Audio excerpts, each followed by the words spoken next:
All right, so we are live. Good evening. You're truly Dr. Pierre, your favorite board certified internist, host of the Real Physician Reacts.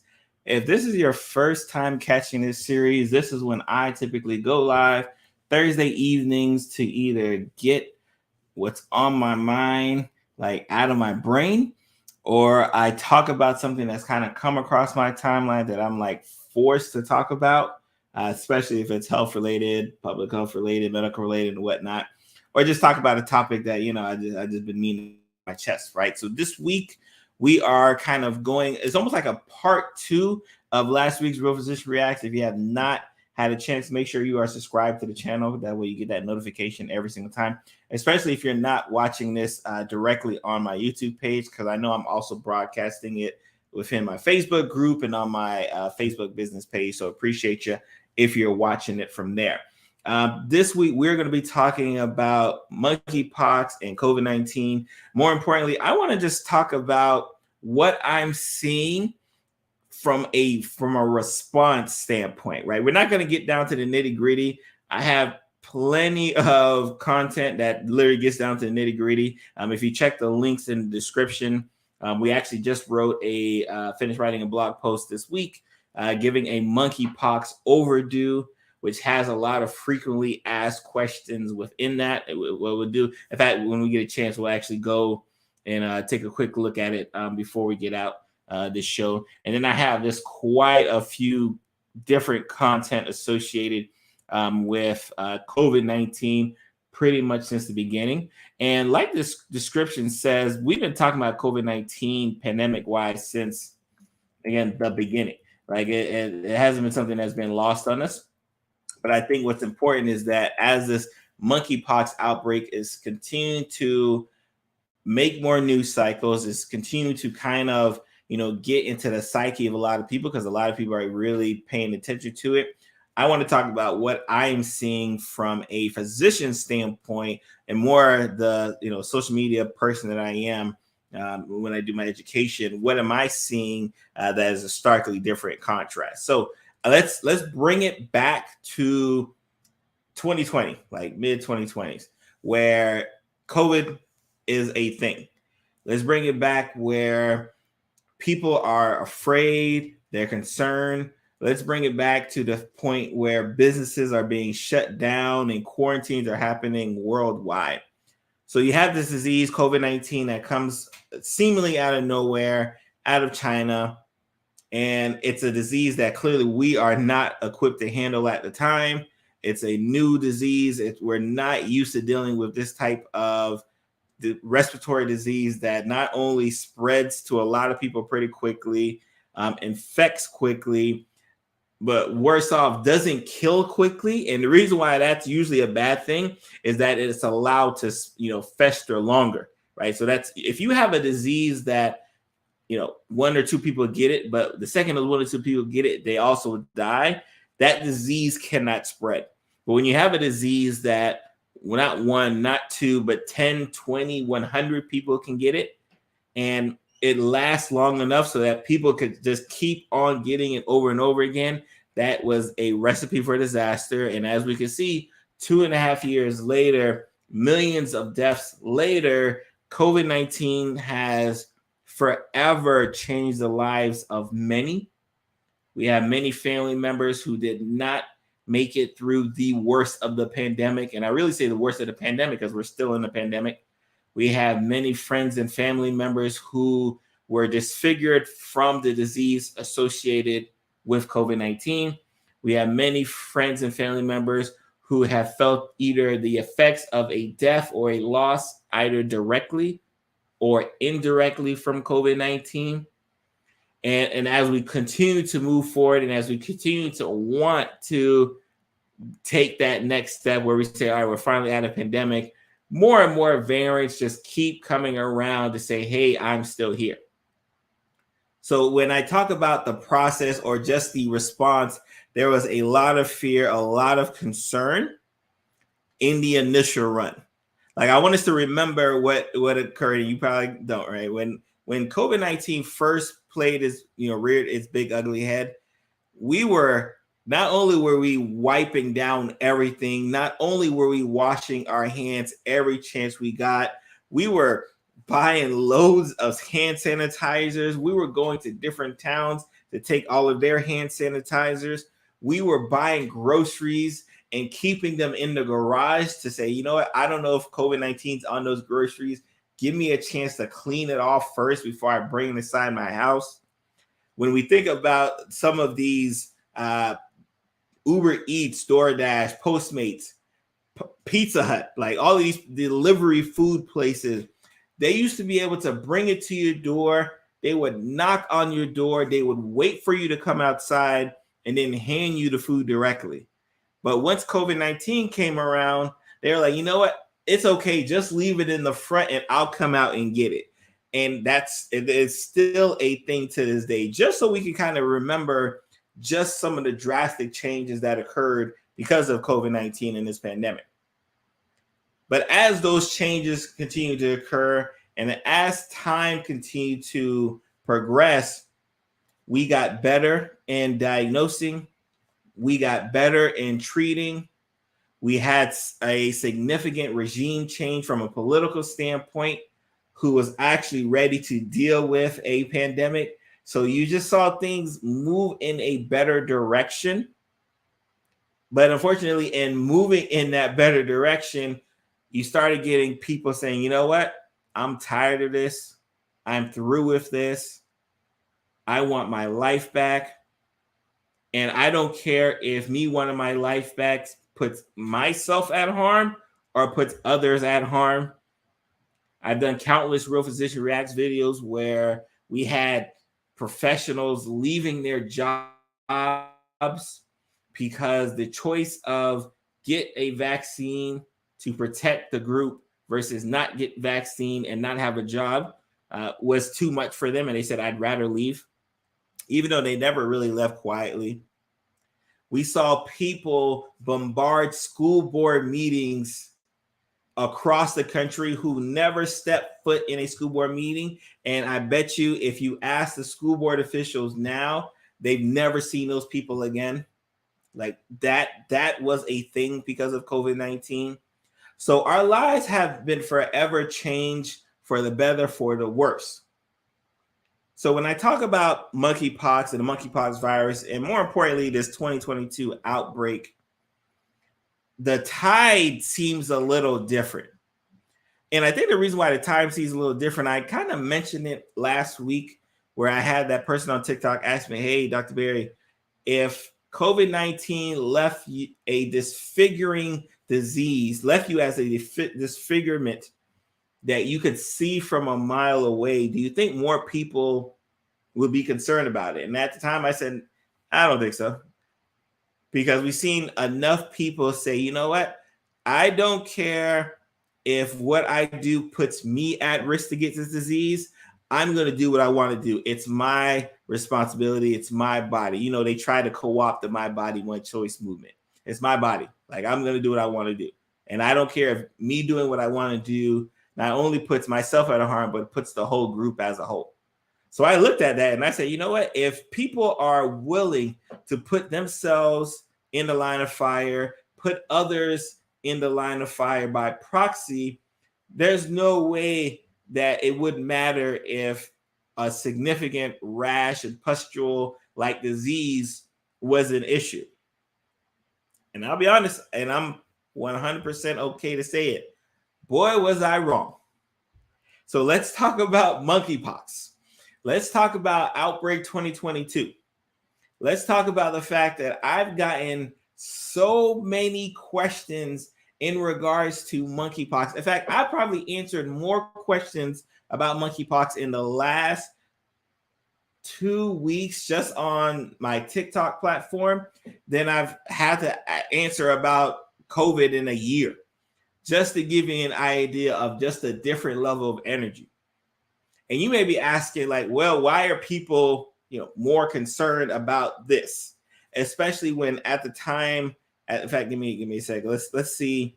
In fact, let's do it live. Let's see how many people are dealing with monkeypox and monkeypox in general, just here in the United States.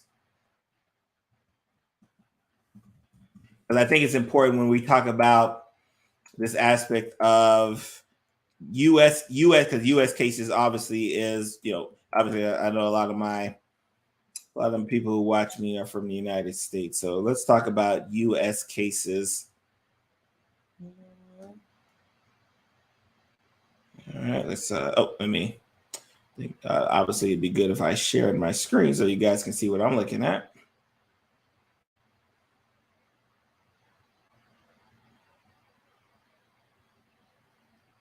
All right. So as you can see here, right now the U.S. has about 4,600 cases of monkeypox during this outbreak, and of course, we would lead the number one, in the world, right, from outbreak, because we typically do that.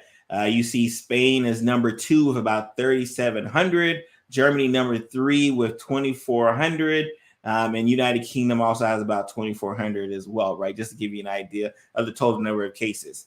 And when I tell you that these cases, when I tell you they're jumping for quite a few reasons. Like I said, I have plenty of information about monkeypox. We're not here to get into nitty details, but I do want to think about like the numbers we're asking, right? Like here we are, we're talking about 4,600 cases amongst the millions and millions of people here in this country. But when I tell you that the energy is so different about this disease, when I tell you that the energy is so different about contact, about spread, about how it's transmitted, about vaccines, the amount of people who are asking me about vaccines again is I love it. I love it that people want to talk about the prevention of a disease, because that's what we're all about. That's what we should always be about. But again, as a physician who is on social media, who has been on social media since the start of the pandemic, who's had to sit in clubhouse rooms, who's had to sit on, who's had to watch, and I read my YouTube comments, who's had to go through that and see this energy shift for monkeypox is extremely, extremely interesting, and for lots of different reasons. But I think if you ask me, the most predominant one is the fact that people do not want to look like they have monkeypox. That's it. Because when you had COVID-19, you can have COVID-19 and you're walking around, you're in your own world, or you're playing it off well enough. That was cool.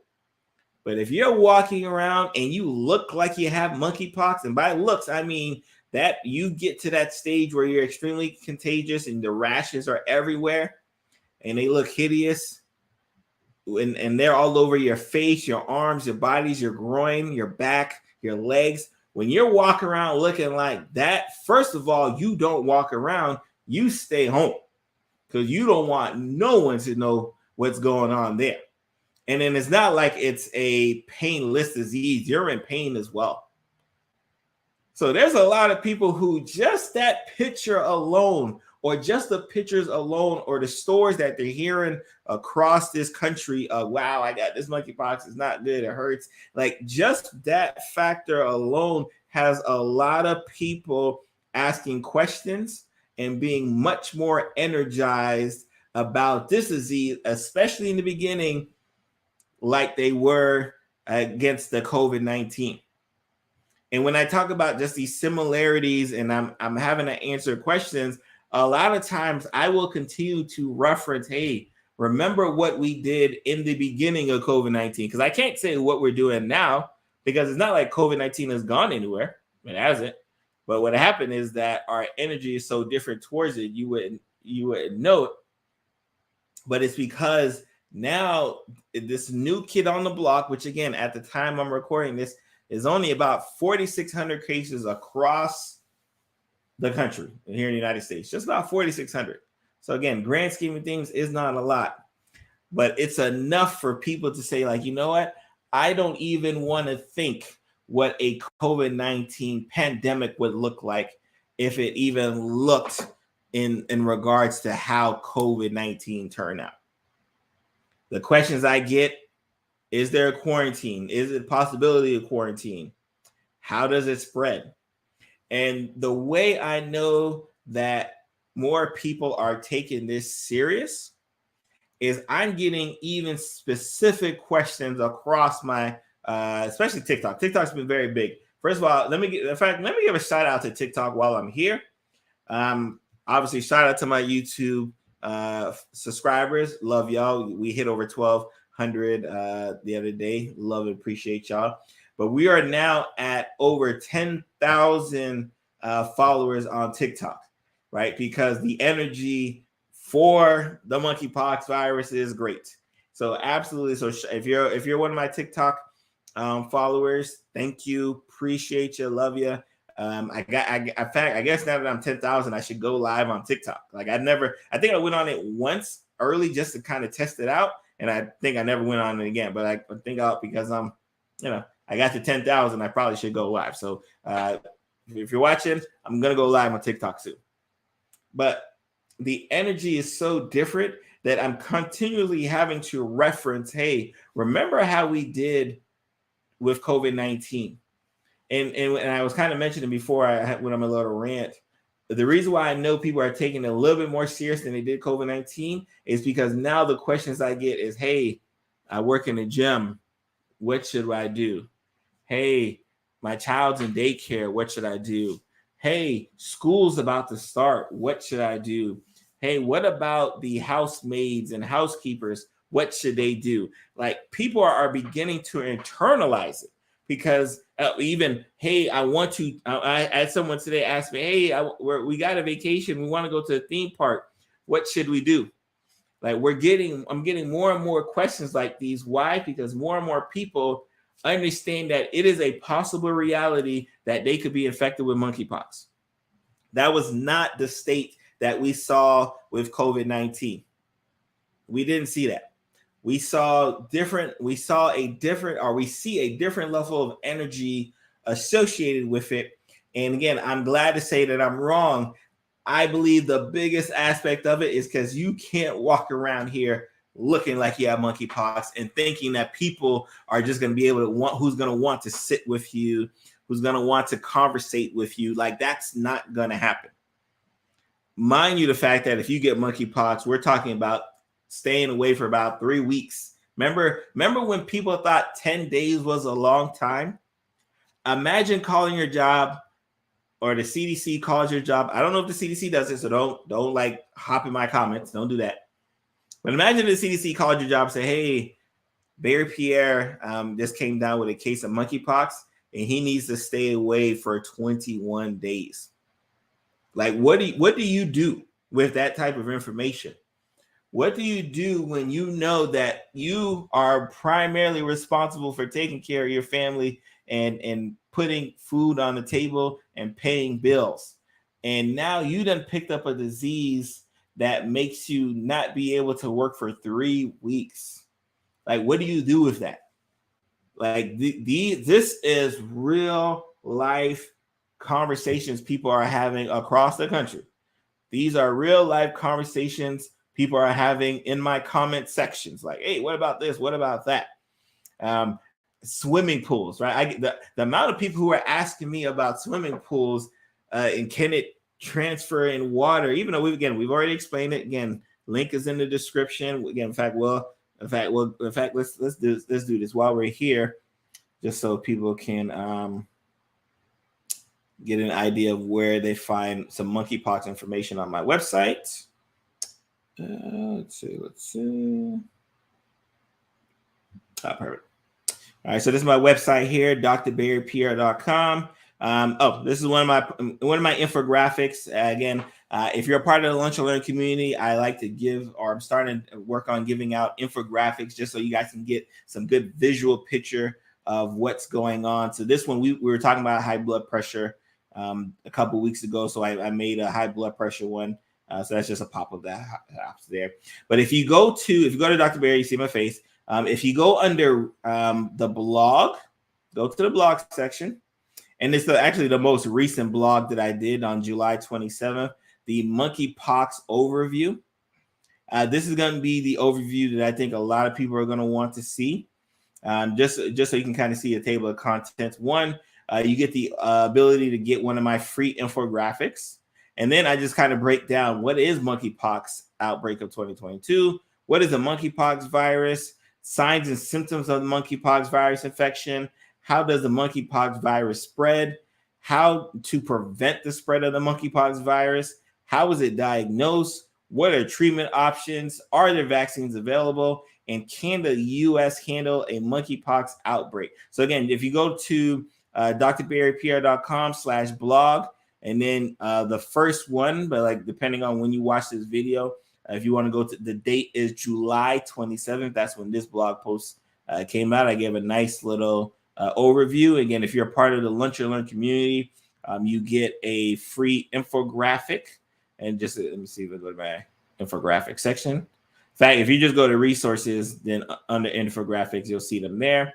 Right now, I have a couple. I have a monkeypox one. This monkeypox infographic is kind of like a digital version of that blog post I just read. So, so you can have a nice little free guide there. Again, they're all free. You just got to sign up for my Lunch and Learn community in that regard. So the options, again, are absolutely, plenty, right? As far as trying to find good, credible information out there for monkeypox. But I can tell you again, as a clinician who's been on social media since forever, but definitely during this pandemic, I said it on my Instagram, I'm absolutely loving the energy y'all are giving. Like y'all are giving monkeypox its energy that it deserves. And let me tell you right now, I'm not here to tell you that we're about to quarantine or we should quarantine. I'm not here to tell you to stay away from gyms.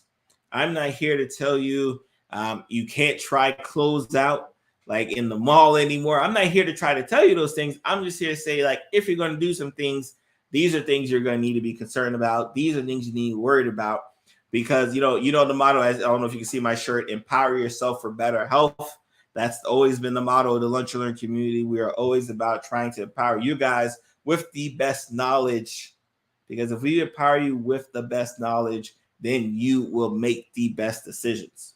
And that's what we're here for. And I'm actually working on getting a virologist to hop on the podcast as well. We actually had one, Dr. Cindy. She was our virologist / a fraternal medicine expert. I'm working on getting another virologist just to kind of talk about monkeypox, because y'all are asking me lots of questions. And mind you, I'm doing my reading, so I'm answering pretty well. But I do want to get a virologist's opinion, their expert advice, what they're thinking, especially from their field. Because, I mean, could you imagine 5 years ago saying, yeah, I want to go to the field of virology, and being like, okay, I'm just here, and not realizing that it's probably going to be one of the most sought out fields for expert advice 5 years later.